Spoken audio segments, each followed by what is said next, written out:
Amigos, bienvenidos a esta emisión de Televistazo. Empezamos la jornada informativa con la situación mundial por la viruela del mono.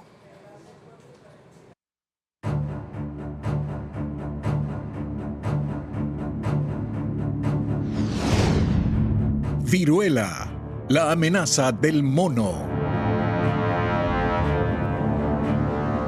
La Organización Mundial de la Salud hace un llamado internacional a donar 15 millones de dólares para controlar el brote de viruela del mono en África, y ocurre un día después de la declaratoria de emergencia sanitaria internacional por la propagación de una nueva cepa del virus. La OMS ha elaborado un plan de respuesta ante el rebrote de Mpox en África, anteriormente conocida como viruela del mono. La gravedad de la situación se debe a la enorme expansión del virus este año por una nueva cepa. En 2023 se reportaron 1.100 casos en África, con 7 muertos. Pero en lo que va de 2024 hay más de 15.600 infectados y 537 muertos. El 90% de los casos están en República Democrática del Congo. Pero la enfermedad también se reporta en otros 14 países. Por ejemplo, Kenia, Ruanda, Uganda y Burundi.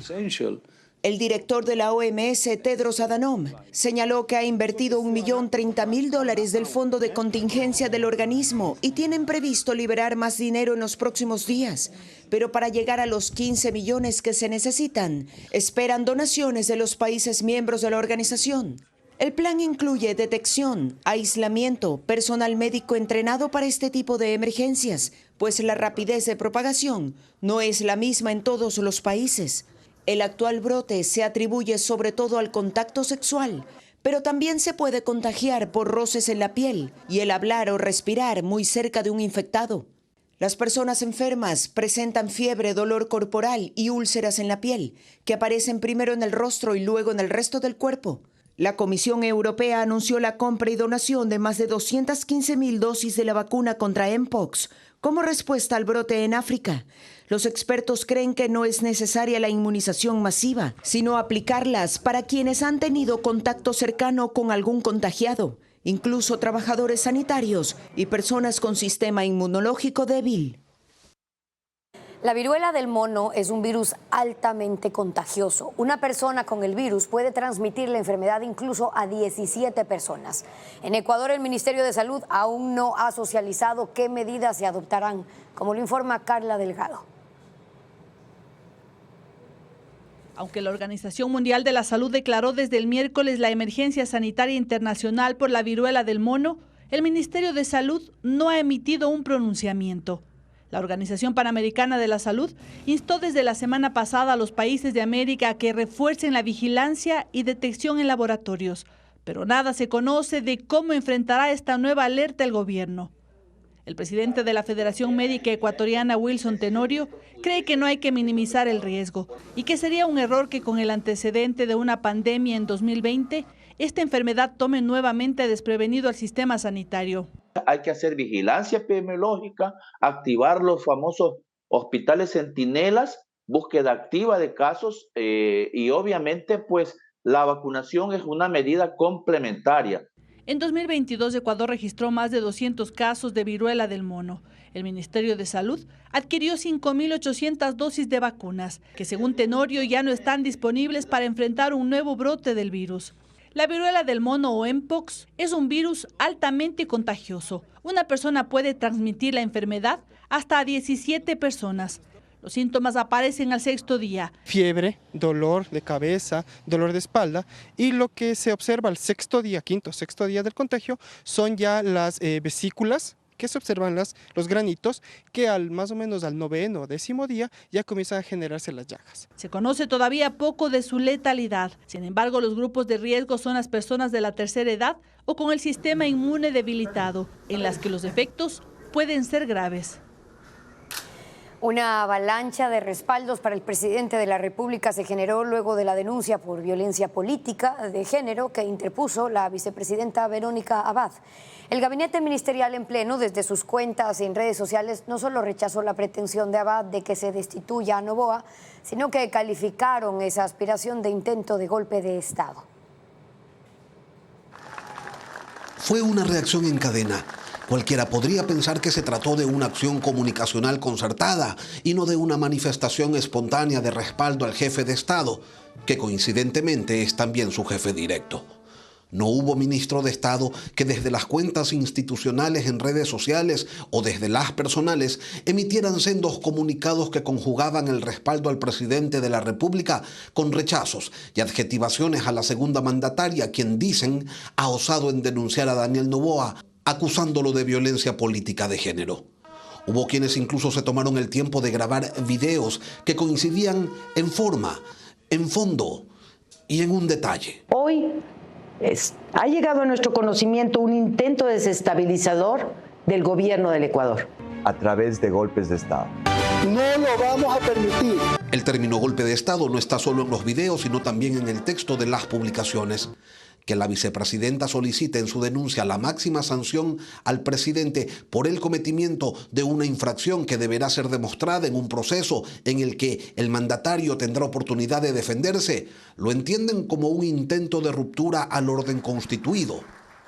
Grandes palabras para una cosa chica, categoría de epopeya para un proceso que se tiene que resolver en un organismo donde una recomposición de fuerzas levanta sospechas. Retórica selectiva, además, que aparece con la potencia propia de un acto de gobierno después del silencio total que le mereció al Ejecutivo una denuncia similar, que pretende también una destitución, la de la vicepresidenta.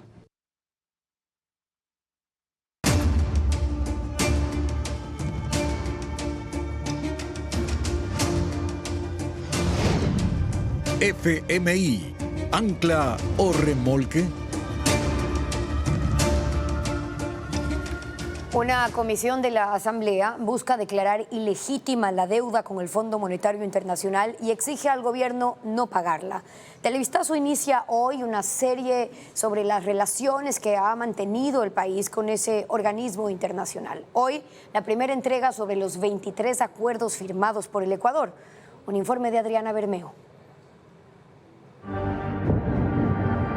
El mejor chivo expiatorio de una parte de la clase política nacional es del FMI. La CONAIE, la Unidad Popular, el correísmo y hasta el Partido Social Cristiano le endosan todas las culpas. Sin hablar de que la economía del país funciona como una máquina defectuosa que permanentemente necesita ayuda. Si no es del Fondo Monetario Internacional, de otro país u organismo multilateral. Paradójicamente, las crisis económicas del Ecuador se han gestado en periodos de bonanza. El boom petrolero de los años 70 dejó un país altamente endeudado y 2 décadas de ajustes financieros. Lo mismo ocurrió entre el 2007 y el 2014, cuando el precio del petróleo alcanzó cifras récord. En junio del 2008, el barril llegó a $136 según datos de la Organización de Países Exportadores de Petróleo. 2014 cae el precio del petróleo, nos quedamos con un estado sobredimensionado y empezamos una etapa de agresivo endeudamiento para sustituir ingresos petroleros por endeudamiento. La historia crediticia del Ecuador con el Fondo Monetario Internacional no es nueva. Se remonta a 1961, cuando se acordó el primer préstamo durante la presidencia de José María Velasco Ibarra, por $10 millones. Desde entonces se han sumado 23 acuerdos. En los últimos 8 años, los 4 gobiernos han solicitado ayuda del FMI. Rafael Correa cerró las puertas al Fondo Monetario Internacional desde que inició su mandato. Solo pidió un préstamo para enfrentar las consecuencias del terremoto de Manabí. Su gobierno recibió $364 millones en el 2016 mediante un sistema de financiamiento rápido. El gobierno no tiene que, para obtener ese financiamiento, hacer reformas de algún tipo en lo que se refiere a su política económica. Correa no hizo acuerdos con el FMI, pero sí pidió préstamos a China. Una investigación de Fernando Villavicencio, mientras presidía la Comisión de Fiscalización de la Asamblea, reveló que entre el 2009 y el 2016 Ecuador recibió créditos por $18.470 millones de China, con intereses mayores a los del FMI. Además, comprometió al país a entregar 1.325 millones de barriles de petróleo. Todo esto tras agotar fondos y reservas internas. En el 2020, el gobierno de Lenín Moreno, sin plata, acordó un crédito por $6.500 millones.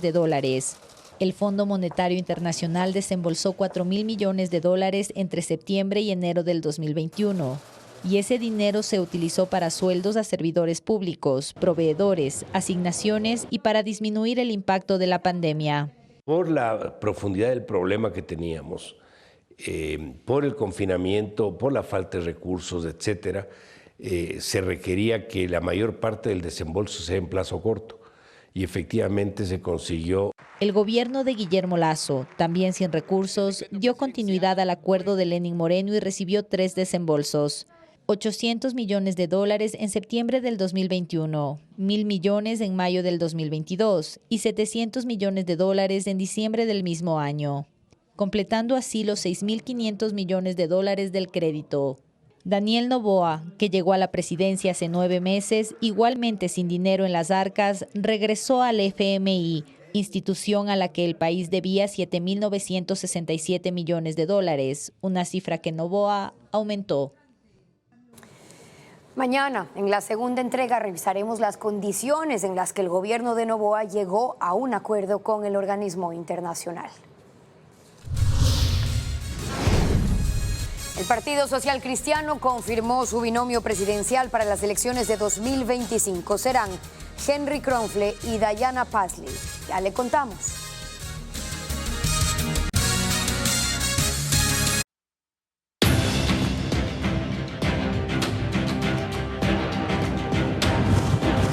Candidaturas. Show de las primarias.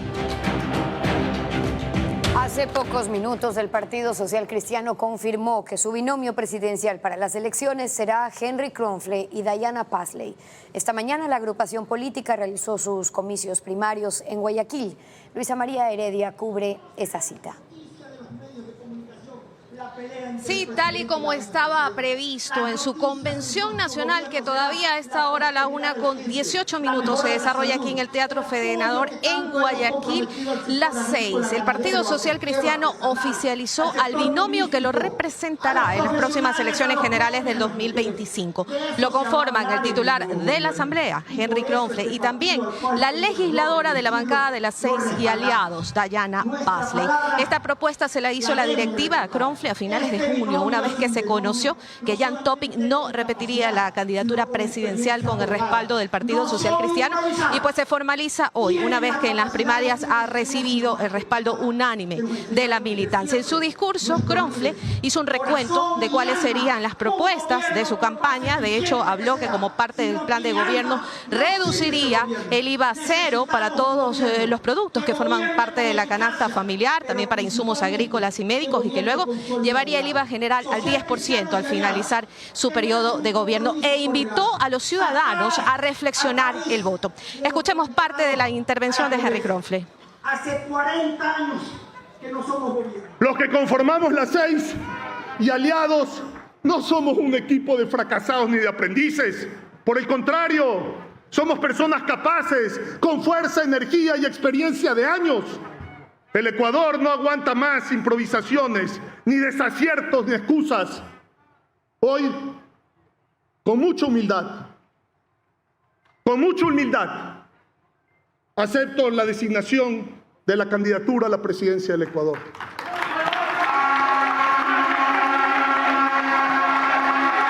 El PSC también define cuáles son sus candidaturas, las listas para asambleístas nacionales. De hecho, esa la encabeza el presidente del partido, Alfredo Serrano, que a esta hora da su discurso. En las listas provinciales, por ejemplo, de Guayas, se encuentran Vicente Tayano y Jorge Acaitur, que son 2 de los legisladores que tiene la bancada actualmente. En las asambleístas del exterior, en cambio, se encuentra Carla Cruz, quien formaba parte del bloque legislativo de Construye, y como parte del Parlamento andino estará la concejala de Guayaquil, Úrsula Estreño.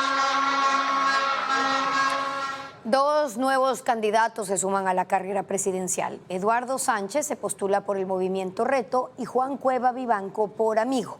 Patricio Díaz informa que las organizaciones políticas que aún faltan por definir a sus binomios presentarán postulantes propios, por lo que el país apunta a tener 17 candidatos presidenciales al cierre de las primarias.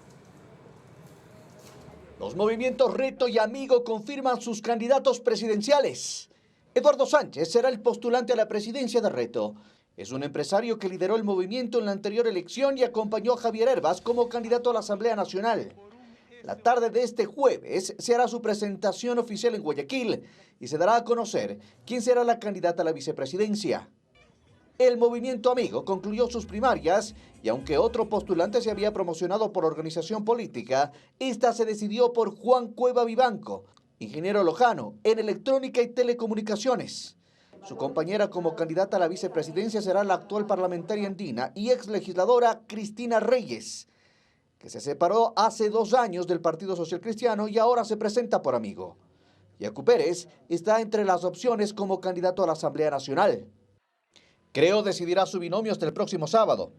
Y Francesco Tavacchi, ex gobernador del Guayas en el gobierno de Guillermo Lasso, espera que ese movimiento lo confirme como su candidato presidencial. Este jueves además tienen previsto concluir sus primarias Construye para ratificar a Henry Cucalón y Sociedad Patriótica a Andrea González.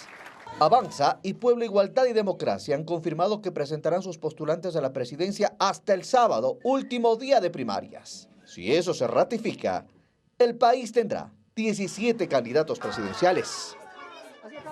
Más de 12.000 armas han sido reportadas como robadas o perdidas en Ecuador. El mayor porcentaje pertenece a empresas de seguridad, como lo informa Paul Romero. Las denuncias de pérdida o robo de armas de fuego aumentaron en el Ecuador. En la exposición de motivos de la Ley de Armas, Municiones y Explosivos, aprobada este martes por la Asamblea, consta el informe del Comando Conjunto de las Fuerzas Armadas que llamó la atención de los legisladores. En 2023 se reportaron 16.202 armas robadas o perdidas, de las 36.800 con permisos vigentes. No está lejos de ser la mitad de armas autorizadas por el Comando Conjunto para uso de personas naturales y jurídicas. Y de estas, 12.178 pertenecen a empresas de seguridad inscritas y autorizadas por el Ministerio del Interior. Según fuentes del bloque de seguridad, un porcentaje de esas armas, no especificaron cuántas, han sido decomisadas en las operaciones contra los grupos de delincuencia organizada. Sin embargo, no hay datos de relaciones probadas entre empresas de seguridad y las organizaciones delincuenciales, salvo un caso. Hace 20 meses la policía descubrió la asociación de una empresa de seguridad legalmente constituida con la banda de los choneros. En diciembre de 2022 fueron detenidas 37 personas con un arsenal de armamento de largo alcance que daban seguridad al fallecido alias Junior, uno de los cabecillas de esa organización. 2 meses después los implicados fueron sobreseídos porque las armas tenían permisos y pertenecían a una empresa de seguridad contratada para custodiar a Roldán cuando salió de la cárcel regional de Guayaquil. En Ecuador existen legalmente 784 empresas de seguridad. En 2023 se crearon 194, en este año 62, según información del Ministerio del Interior. El Ministerio de Energía nombró a su nueva viceministra de Hidrocarburos, que antes de ocupar el puesto fue funcionaria de Andes Petroleum, la petrolera privada más grande del país, que acaba de firmar un contrato ampliatorio con el Estado. Francisco Garcés cuenta más. María Cristina Mogollón Salgado es la nueva viceministra de Hidrocarburos desde el 12 de agosto y será la encargada de planificar y aplicar las políticas estatales en el sector petrolero. Su nombramiento llamó la atención en el sector de hidrocarburos porque fue, hasta julio, empleada de Andes Petroleum, la empresa petrolera privada más grande del país. A esa empresa entró en el 2006 como analista legal. Luego de coordinadora legal de contratos pasó a ser supervisora de contratos y llegó a ser gerente de esa área. En julio pasado salió de la empresa. Es habitual que los altos cargos del área de hidrocarburos sean ocupados por especialistas que han hecho sus carreras en empresas privadas. Lo que llamó la atención en el caso de Mogollón es que haya pasado directamente de Andes Petroleum al viceministerio. A su cargo estará la supervisión de la ampliación del contrato que Andes Petroleum firmó con ese viceministerio a finales de marzo, que permitirá a la petrolera seguir explotando el bloque Tarapoa hasta el 2040 y le obliga a ejecutar un plan de inversión de 163 millones de dólares. Uno de los artífices de la negociación de ese contrato que empezó el año pasado fue el asesor jurídico de Andes Petroleum, Agustín Hurtado Larrea, reconocido abogado y apoderado legal de esa empresa en procesos judiciales en el Ecuador. Hurtado Larrea tiene una unión de hecho registrada desde noviembre del 2018 con Cristina Mogollón, la nueva viceministra de Hidrocarburos. Mogollón presentó su declaración de bienes en la Contraloría, en la que declaró no estar incursa en ninguna de las prohibiciones e inhabilidades establecidas en la ley para ejercer un cargo público. El artículo 232 de la Constitución establece el marco con las prohibiciones para el nombramiento de funcionarios públicos en el caso de posibles conflictos de interés. Determina que los servidores deberán abstenerse de actuar en los casos en los que sus intereses entren en conflicto con los organismos o entidades en las que presten sus servicios. El presidente del Consejo de la Judicatura, Mario Godoy, considera que el concurso para escoger a 10 jueces y 15 conjueces para la Corte Nacional de Justicia debe ser suspendido. Según el titular del organismo, el proceso se debe aplazar temporalmente hasta que la Contraloría General del Estado emita un informe sobre la empresa Métricas Web por incurrir en posibles irregularidades en la prueba de confianza que tomó a los aspirantes. Godoy acudió a la Comisión de Fiscalización de la Asamblea para hablar sobre los procesos disciplinarios a jueces y conjueces de la Corte Nacional.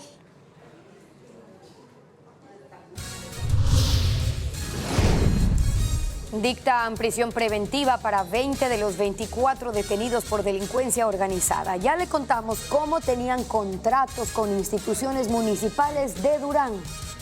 Capturan en Tulcán a alias Wilmer, un cabecilla subversivo de Colombia que reclutaba a jóvenes para ampliar rutas para el narcotráfico desde el vecino país hacia Ecuador.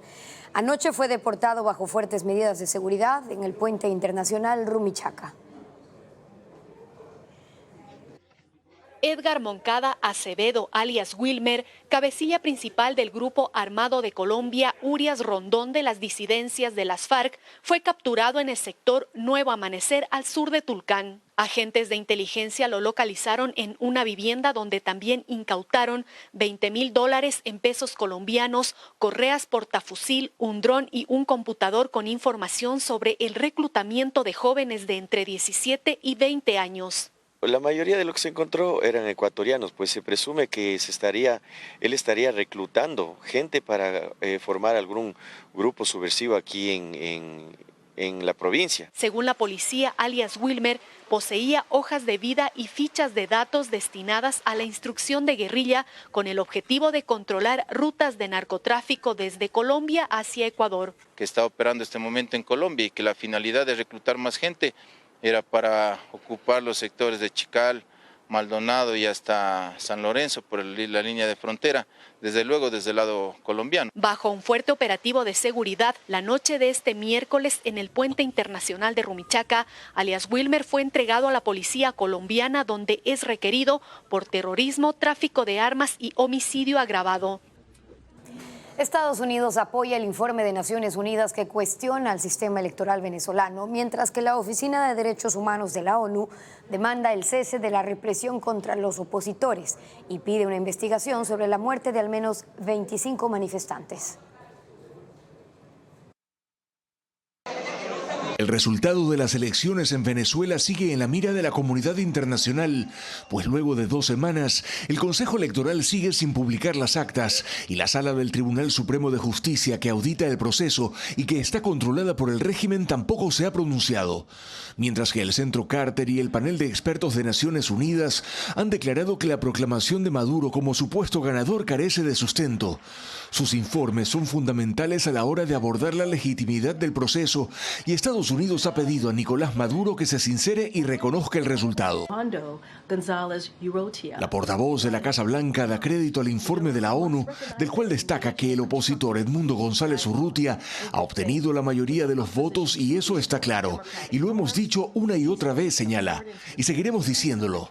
Maduro debe reconocerlo. Y ahora es la Oficina de Derechos Humanos de Naciones Unidas la que da otras alertas sobre la situación venezolana respecto a la respuesta del régimen ante manifestaciones que exigen transparencia en los resultados, así como la detención de unas 2.000 personas y la muerte de otras 25 en las protestas. Todas las muertes en el contexto de las protestas deben ser investigadas y los responsables deben rendir cuentas, dijo la vocera de Derechos Humanos. Y añade, es especialmente preocupante que tantas personas estén siendo detenidas, acusadas de incitación al odio o la aplicación de la legislación antiterrorista. Pronunciamientos a tan solo 2 días de una gran protesta convocada por la oposición para demostrar el apoyo masivo a Edmundo González y presionar así al régimen de Nicolás Maduro.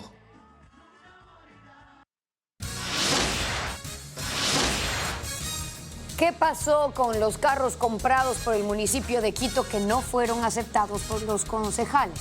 Ya les contamos las decisiones.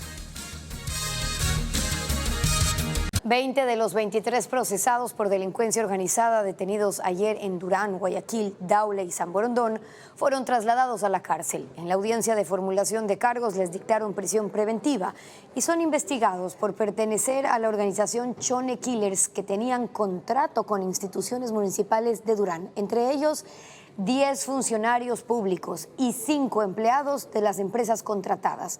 Los otros 3 procesados recibieron arresto domiciliario debido a su edad o estado de salud.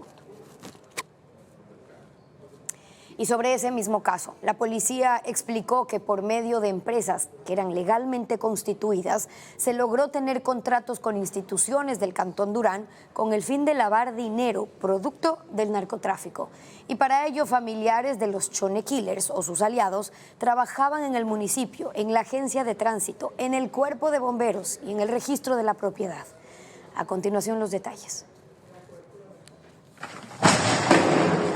En Durán, las investigaciones de la policía y fiscalía se centrarán en demostrar que a través de funcionarios públicos del municipio, cuerpo de bomberos, registro de la propiedad y agencia de tránsito, se adjudicaron contratos que sirvieron para lavado de activos, producto del narcotráfico. Para ello, su cabecilla, alias Negro Tulio, propició la creación de toda una estructura criminal por medio de empresas legalmente constituidas, cuyas accionistas eran su esposa, hijastra y testaferros. Por ejemplo, ellas son accionistas de Arque Proyectos y Construcciones S.A. A esta empresa, el 24 de mayo de 2024, el municipio de Durán le adjudicó un contrato por $189.621 para la regeneración de un parque de la cooperativa 28 de agosto en el sector del Recreo. Existió una disputa entre los miembros de esta organización, por lo que se ejecutó el asesinato del ciudadano Miguel Lara Alao, quien era supervisor de obra de este contrato. Otro contrato investigado es el que adjudicó el cuerpo de bomberos a la procesada Ashley Bauk, de 20 años, el 25 de enero de 2024. El monto es por $71.483 para el mantenimiento y readecuación de los cuarteles.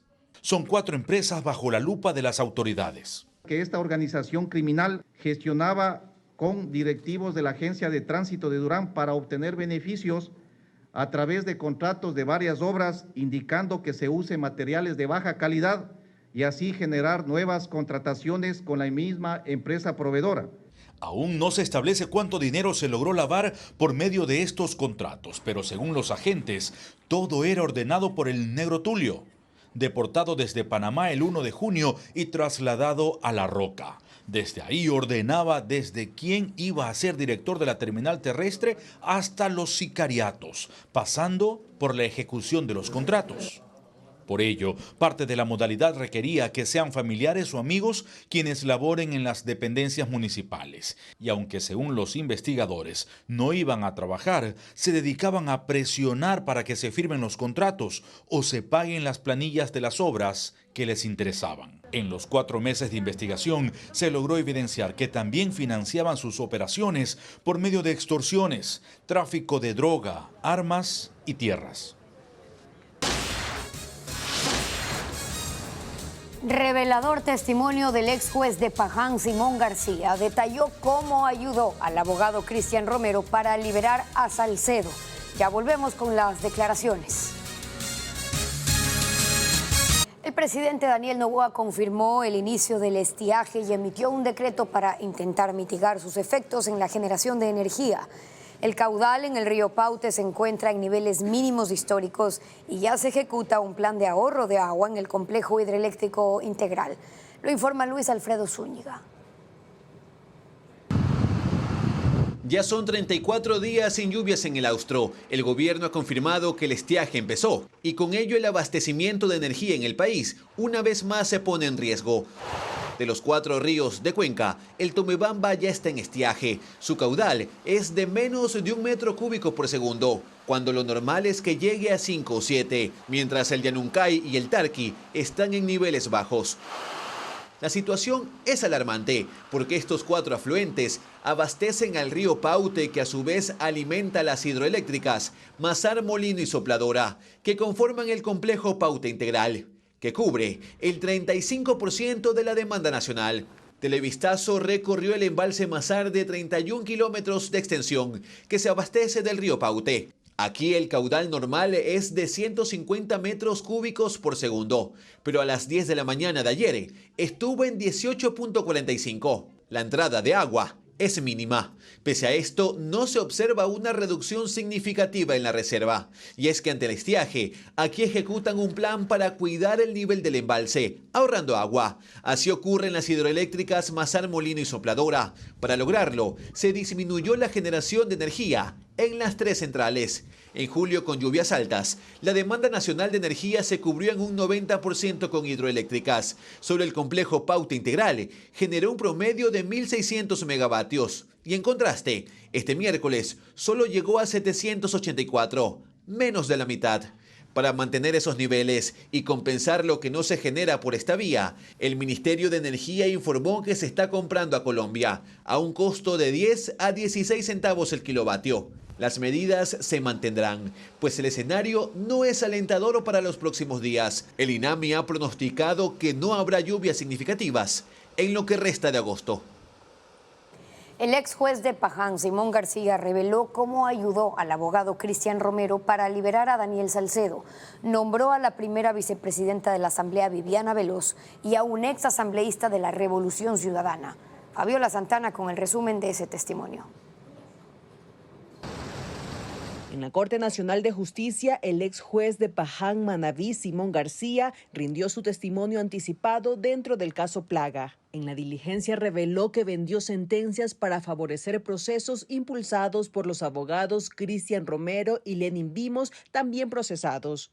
Una de esas sentencias fue la medida cautelar que liberó a Daniel Salcedo en diciembre de 2022. En ese mes, Vimos y Romero entablaron una conversación. Me indicó que él trabaja con varios jurisconsultos a nivel nacional, en especial del abogado Eduardo Franco Lor, que era abogado del expresidente de la República, Rafael Correa Delgado. Romero le pidió que falle a favor de Salcedo. En ese caso, había intereses políticos.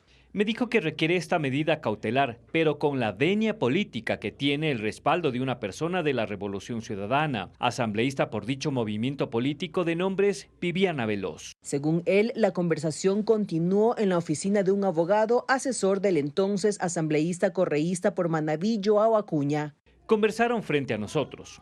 Y yo le dije a Joao Acuña Figueroa que verifique, por favor, si es que efectivamente es la ciudadana Viviana Veloz quien está al teléfono para no caer en cuentos, para lo cual el abogado Cristian Romero le facilitó dicho móvil telefónico y conversaron los dos. Efectivamente se verificó que era Viviana Veloz. El ex juez dijo que entonces con el padrinazgo de Veloz se presentó la medida cautelar. Inicialmente le dieron $10,000 en efectivo y luego 40,000 en billetes de 100, pero 10,000 le devolvió a Romero, que le pidió como obsequio, pues dijo que era un tema político y no le iban a pagar. Finalmente presentaron la acción, le entregaron la sentencia redactada en un pendrive, la emitió y Salcedo salió de la cárcel 4. Dijo que por ello fue destituido e investigado. Al final no le ayudaron con los sumarios administrativos ni con 5 puestos gerenciales que había ofrecido Cristian Romero en CNT, Petroecuador y CENEL como pago por sus servicios.